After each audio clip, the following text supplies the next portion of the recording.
നമ്മുടെ നന്മയ്ക്ക് വേണ്ടി വരുന്ന പുതിയ നിയമങ്ങൾ നിങ്ങളൊന്ന് അറിയണം കേട്ടോ. ബസ്സുകളിൽ ഓഡിയോ വീഡിയോ സംവിധാനങ്ങൾ പ്രവർത്തിപ്പിക്കുന്നതിനെതിരെ കർശന നടപടിക്കൊരുങ്ങി മോട്ടോർ വാഹന വകുപ്പ്. 2 ദിവസത്തിനുള്ളിൽ ഇവ പൂർണ്ണമായി അഴിച്ചുമാറ്റണം. നിയമലംഘനം കണ്ടെത്തിയാൽ 10,000 രൂപ വരെ പിഴ ഈടാക്കും. റൂട്ട് ബസ്സുകളിൽ ഓഡിയോ വീഡിയോ സംവിധാനങ്ങൾ പ്രവർത്തിപ്പിക്കുന്നത് നിയമവിരുദ്ധമാണെന്ന് RTO വ്യക്തമാക്കി. അതീവ ഉച്ചത്തിലാണ് പല ബസ്സുകളിലും പാട്ടുവെക്കുന്നത്. ഇതുമായി ബന്ധപ്പെട്ട് ബസ്സുകളിൽ തർക്കവും പതിവാണ്.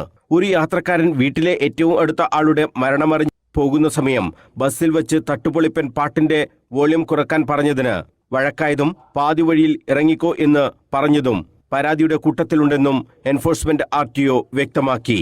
ഇതുപോലെ സീറ്റിന്റെ അടിയിൽ സ്പീക്കർ ബോക്സ് വെക്കുന്നതുകൊണ്ട് കാൽ നീട്ടിവെക്കാൻ പോലും പറ്റാത്ത സാഹചര്യമുണ്ടെന്നും പരാതി ലഭിച്ചിട്ടുണ്ട്. ജില്ലയിലെ ബസ്സുകളിലുള്ള എല്ലാ ഓഡിയോ വീഡിയോ സംവിധാനങ്ങളും 2 ദിവസത്തിനുള്ളിൽ പൂർണ്ണമായി അഴിച്ചുമാറ്റണമെന്നും RTO നിർദ്ദേശിച്ചു. അമിത ശബ്ദമുണ്ടാക്കുന്ന ഹോണുകളും അഴിച്ചുമാറ്റണം.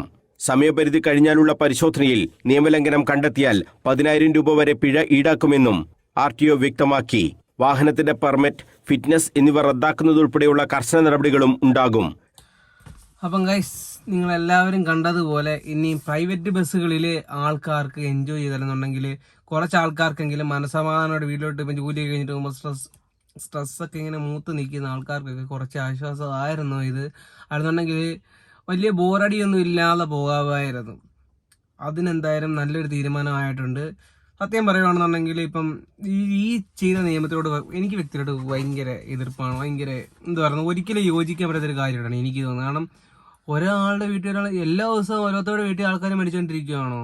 ആ മരിച്ച ആൾക്കാരൊക്കെ കൂടുതലും പോകുന്ന ബസ്സിലാണോ? ഏതോ 10 വർഷം ഒരാൾ കയറി, പക്ഷെ അദ്ദേഹത്തിന്റെ സാഹചര്യ പ്രകാരം ആ ഡ്രൈവറും കണ്ടക്ടറും ഒന്ന് ചിലപ്പോൾ സൗണ്ട് ഒന്ന് കുറച്ച് കൊടുക്കേണ്ടതായിരുന്നു, മര്യാദ. പക്ഷേ കാരണമെന്നുണ്ടെങ്കിൽ അവരതിൻ്റെ സീരിയസ്നെസ് ഇപ്പം ഒരു 50 പേര് ഇരിക്കുന്നിടത്ത് ഒരാൾക്ക് ബുദ്ധിമുട്ടുണ്ടെന്ന് പറഞ്ഞ് ബാക്കി 49 പേരുടെ ഇഷ്ടത്തിന് എന്തിനാണ് കണ്ടില്ല എന്ന് എനിക്ക് മനസ്സിലാവുന്നില്ല. അല്ല, ഇവിടെ ഇല്ലല്ലോ അങ്ങനെ, അതങ്ങനെയാണ്, അങ്ങനെ പറഞ്ഞിട്ട് കാര്യമൊന്നുമില്ല. പക്ഷെ എന്നാലും ആൾക്കാരെ ദ്രോഹിക്കുന്ന ഈ നിയമങ്ങളൊക്കെ എങ്ങനെ കണ്ടുപിടിക്കുന്നത് എനിക്ക് യാതൊരു എത്തും പിടിയും കിട്ടുന്നില്ല.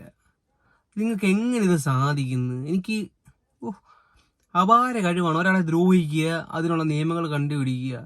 ഈ മ്യൂസിക് സിസ്റ്റം ഇപ്പം കാലയല്ല, ലെഗ് സ്പേസ് കൂട്ടാനാന്ന് പറയുന്നത്. ലെഗ് സ്പേസ് ഒത്തിരി കൂട്ടുന്നു. ബസ്സിനകത്ത് ദീർഘദൂരം യാത്ര ചെയ്യുന്നവരൊക്കെ വളരെ കുറവാണെന്നാണ് നമ്മുടെ അറിവ്. വലിയ ടൂറിസ്റ്റ് ബസ്സും കിടന്നതിൻ്റെ കംഫർട്ട് കാര്യങ്ങളൊക്കെ കാണും. അല്ലാതെ ഇവിടെ തന്നെ 4 കിലോമീറ്റർ പോകുന്ന ലെഗ് സ്പേസ് ഇച്ചിരി കുറച്ചിട്ടാൽ മതി. 10 രൂപ 15 രൂപ കൊടുത്തല്ലേ പോകുന്നത്. പൈസ അവിടെ പുച്ഛിച്ചൊന്നും പറയുന്നല്ലേ.